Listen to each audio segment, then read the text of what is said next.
at the meeting where they changed the plans on Vietnam and to go into escalation in Vietnam had no decrypting book aboard. My mother was a Pentagon employee for 30 years. She was the highest paid woman employee in the Pentagon. She was a GS-16 in the 60s. She started there in the 40s when the Pentagon was built, and she stayed with them. She was a manpower analyst under the Deputy Chief of Staff for Personnel, under the Joint Chiefs of Staff. And her job was to project the annual national draft call in the United States. How many people did they have to draft? And they had force levels they wanted to maintain in the military. And so they would project 5 years ahead. Would it go up? Would it go down? Would it stay the same? And she had to figure out from percentage tables how many retire, how many re-enlist, how many enlist anew. If there was a war, they gave her figures of attrition, how many would die, how many would be wounded. She had to figure out how many needed to be drafted to keep the level where it was supposed to be.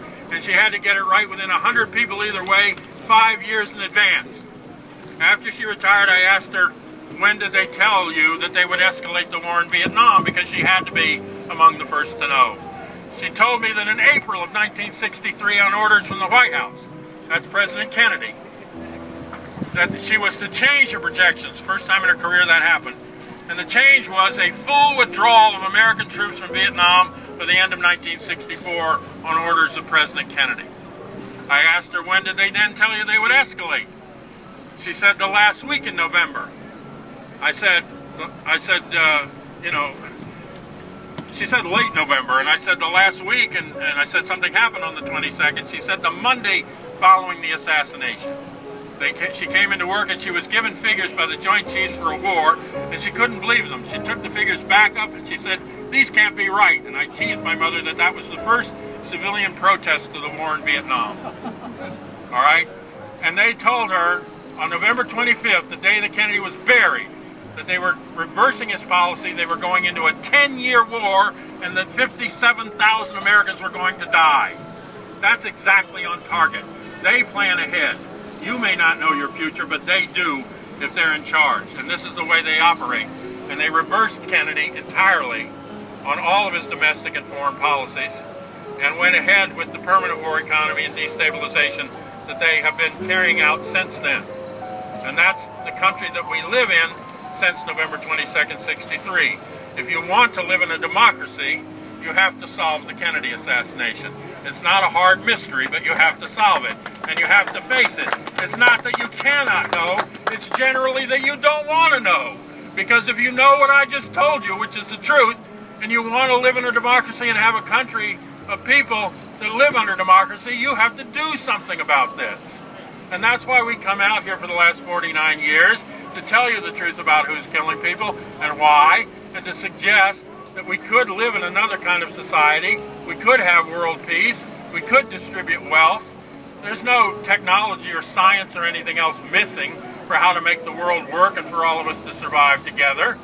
But we've got people who make a vested interest, because war is money, in not having us get to that with each other and with the rest of the world. But the real enemies are not people abroad. They're not terrorists living in a cave. They are us. And to some extent, Jim Douglas last night spoke, and he said, who financed the Kennedy assassination? And separate from these machinations, who really financed it is us. Our pocketbooks, our wallets financed the Kennedy assassination, because it's our Pentagon, it's our CIA, it's our military. We own it, whether we want to own it or not. And we have to decide whether we want the one we've got. If we don't want the one we've got to do something different in this country and change the structure of this country so that we can get to survivable world.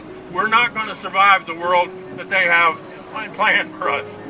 We're damn lucky that John Kennedy stood up, or we wouldn't be here today, and survived the Strategic Interoperative Plan. I found this year a document that they had a standing military order to be implemented immediately upon the assassination of any United States president. They would go without any orders or anything. They had this standing and all the commands were in place. They would, if they thought it was from a foreign source, and that meant communism, they would go immediately to the Strategic Interoperative Plan. So November 22nd, 63, first they don't know who the killer is, then they say it's a commie. They would have gone to the plan that they were going to do at the time of the Cuban Missile Crisis. I saw an exhibit at Dulles Airport about what you can see from a satellite. It was a phony exhibit. It showed these grainy looking photographs of buildings. If you can put a satellite into space, that's only 17 miles up, and you can turn it out to the universe, and you can see all the way back to the beginnings of the cosmos. If you turn it around and shoot it back 17 miles to here, what do you think you can see? You think they can see this bullhorn? They damn sure can. You think they can see the look on my face? Yes. Read your license plate or anything else. So they tried to say that satellites only see these grainy things, and then before satellites that there were spy planes, and they had a model of the U-2 spy plane, which caused quite a bit of trouble when one was shot down. So they said, others said sabotaged. In any case, they had a picture taken from a U-2 in Cuba of a Quonset hut and some buildings and some trucks with hooks on them that led to the analysis that the ICBMs and the nuclear weapons had been moved from Russia to Cuba. And this was an old glossy photograph that had been part of the analysis that led to the Cuban Missile Crisis. And typed on the bottom in old typewriter font, it said, "Courtesy of Jagger Childs Stovall." And I bust out laughing, but 99.9% of the American public don't know what that means. Jagger Childs Stovall was over here in Fort Worth. It's subcontracted to the National Reconnaissance Organization, the NRO, whose initials were secret in those days. And it itself subcontracted out to a firm called the Saul Bloom Advertising Agency, which interestingly enough did the advance work for the Kennedy motorcade, and employees of that changed the motorcade route. Okay, but Saul Bloom had better photographic equipment than Jagger Childs, and they sent their top photographic enlargement and an analyst over there 60 times on subcontract at the time of the Cuban Missile Crisis. Do you know what the name of that employee was? Lee Harvey Oswald. Lee Harvey Oswald helped to analyze the photos that led to the Cuban Missile Crisis. Lee Harvey Oswald was a false defector to the Soviet Union, working for the Office of Naval Intelligence. He had a crypto clearance.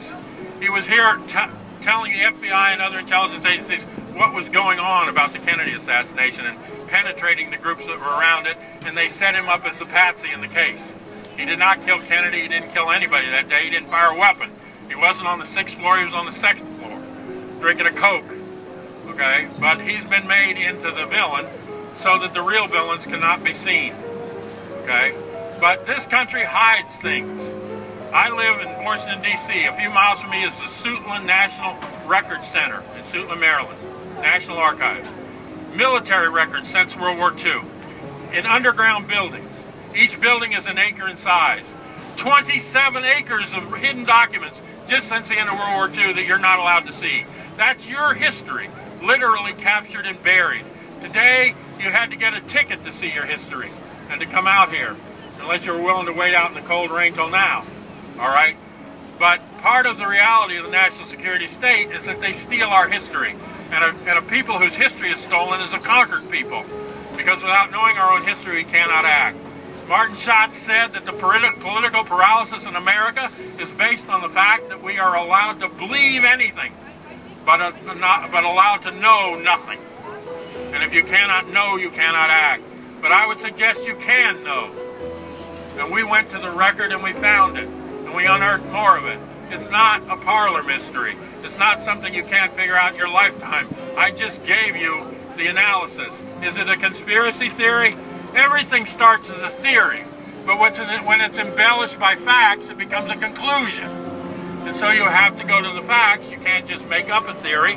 But, you know, it's not about theories. It's about reality, and it's about history, and it's about getting back what's left of democracy in this country if you want it. And there were 5 of us back in the day coming out here every year. After Oliver Stone's film, it went into the hundreds. There were 5,500 on the 40th. His 5,000 today. How many more were locked out? You know, it's not going to die. It's not going to go away. This was a moment of silencing. This was a perpetuity of silence. This was to say, forget the Kennedy assassination. Leave it to history. Never mind. Nothing to look at here, folks. Move along. But I suggest that the Kennedy assassination is the Rosetta Stone to understanding the world that you live in. And it's not a historical incident that has no impact. The world is what it is today in part because of the Kennedy assassination and the murders of his brother and Malcolm X and Martin Luther King and many, many others here and abroad who tried to work for social change and peace in a different world. And if you want to live in that different world, and you want to honor the life and legacy of John F. Kennedy, which the mayor said he was doing today, I suggest you have to solve his murder. How do you honor him? How do you love Kennedy and let his murderers get away? How can you do that and say that you love John F. Kennedy? If some president today took up the policies of John F. Kennedy in 1963, he would be shot again in the streets of Dallas or some other city in this country by the same establishment that controls this country and ends democracy for all of us. We can know the truth, we can act on the truth, we can get out of the fear of each other and people and ghosts that they put up for us to be afraid of each other. We can embrace democracy and real freedom and the truth if we want to, and if we do, we will be free. Hey.